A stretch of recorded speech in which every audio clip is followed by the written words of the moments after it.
from in between mom and dad and their kids. Tim, how you doing? Welcome to the show.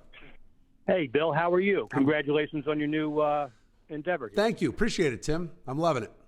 Great to have you. So what do you think? Election day. Got a few days to go. No, I think we lost Tim. No, I'm here. There you go. Okay. So we've got a few days to go. What are your thoughts on Somerset County? What are your thoughts on the state in general? And as we head into these critical midterms on Tuesday? Well, Bill, we have a lot of confidence here in Somerset County. We have three great county candidates, John Sheridan, Amber Murad, and Suzanne Mader. The atmosphere is better than it has been for Republicans in Somerset County since probably about 2014 or 2015. I would agree. We're not swimming upstream any this year. Yeah. And candidates are out working hard. So we feel like, despite the fact that we're outnumbered in the registration, that we're going to get Somerset County back to a common sense type of government like it had for 50 years. And it ran right. It ran right then, right? Taxes were kept under control. The streets were paved. The potholes were fixed. And mom and dad didn't have to show up at a school board meeting because they were sexualizing the kids, right? Well, that's absolutely the truth. We've got people running for school board everywhere for the first time, probably in history, because of the curriculum. Yeah. People want their kids to go in to learn reading, writing, and arithmetic. Yes. And maybe they a little can learn history, the rest. right? Yeah. They want them to succeed. Right. A lot is going in our direction, which will really give us. Look, you can't have a competitive two-party system in New Jersey if Somerset County disappears behind the blue curtain. I agree. So a lot's riding on this, and this will carry us into next year with our legislative election. Well, and I think the 16th district is ripe for the picking. I think that is an opportunity to be the first step toward taking back those 5 seats to get that new majority. And Tim, you and I have discussed this. The majority that will come is going to be different than what we've seen in the past, because it's not about just talking points. It is literally about practical politics and having government work for the people. We've lost that way, and we got to get it back. And because of your leadership in Somerset, you can see it coming back that way, and it's reflected in these outstanding candidates that are running this year. Well, no, I appreciate that, Bill. No, they're great candidates. I mean, Amber Murad's been fighting the fight against the real headwind of the Watchdog School Board. She's great.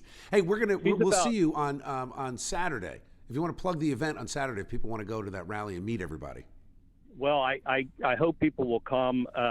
We had a nice event there last year. We'll have a lot more people this year because you're going to be there at the Stage House in Franklin at 5 p.m. It's a cash bar, but if everybody's nice, Uncle Tim here will pay for the hors d'oeuvres and the appetizers. That's outstanding. I come for the food. Tim, great to talk to you. I will see you Saturday night, and best to all the candidates, because I think you're in for a very, very big night on Tuesday. All right, let's go to Rob in Somerset. Hey, Rob. Good afternoon. Yes. How are you? I'm doing well, thanks. How are you? Good. What do you want to say? So I was curious to ask your opinion. We've met a couple of times, and I never really get a chance to ask you this question. But you, as a member of the media, what are your thoughts on just our media just refuses to investigate and just refuses to uncover and report without bias or opinion what's happening. Well, and I'd just like to hear your thoughts on that. Thank you, Rob. I appreciate that, and I appreciate that question. Let me say this first. I don't consider myself a member of the media. I realize that seems ridiculous, right? But the reason I say that is I don't come out and say that I'm a journalist that is going to not have a bias. My job is to look at the facts and then give my interpretation and my explanation and my position on what those facts tell me in terms of how we should move forward. That's the key thing, in my opinion.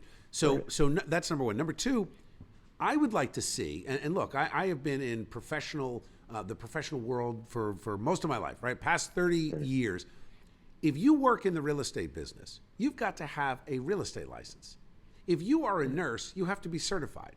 If you're a teacher, certified. All of these certifications, all of this continuing education, if you're EMT, cop, all these things. Why, Rob, is there zero qualification to be a journalist?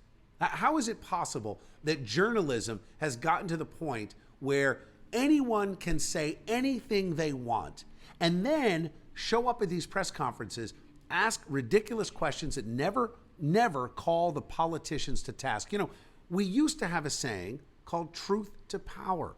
You've got to speak truth to power.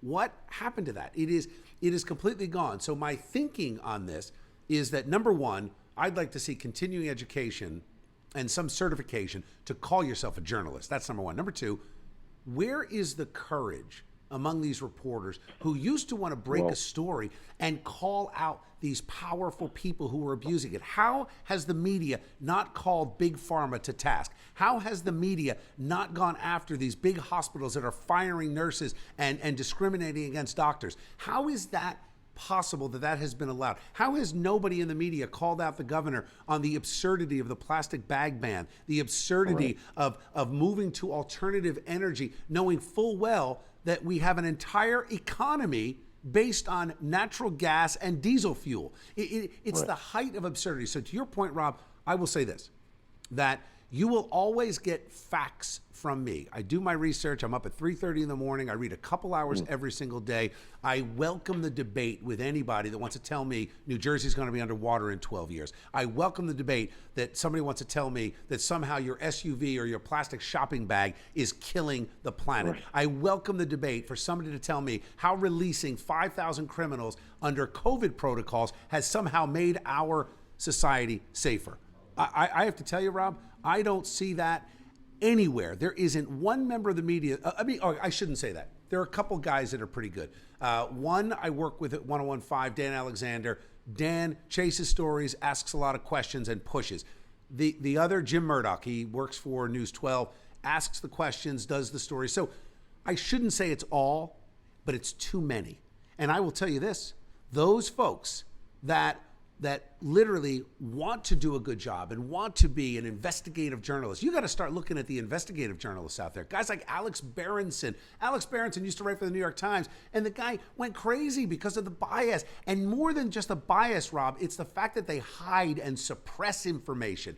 That's the big issue. And I'll bet you any one of those independent journalists, whether it's James O'Keefe, Jersey guy, Project Veritas, or it's Alex Berenson or Jordan Schachtel, go follow all these guys on Twitter and Instagram. They are brilliant, thoughtful, articulate, smart, and honest. And that's what we need. We need integrity and honesty back in journalism. All right, let's go to Mayor Mike Reyna in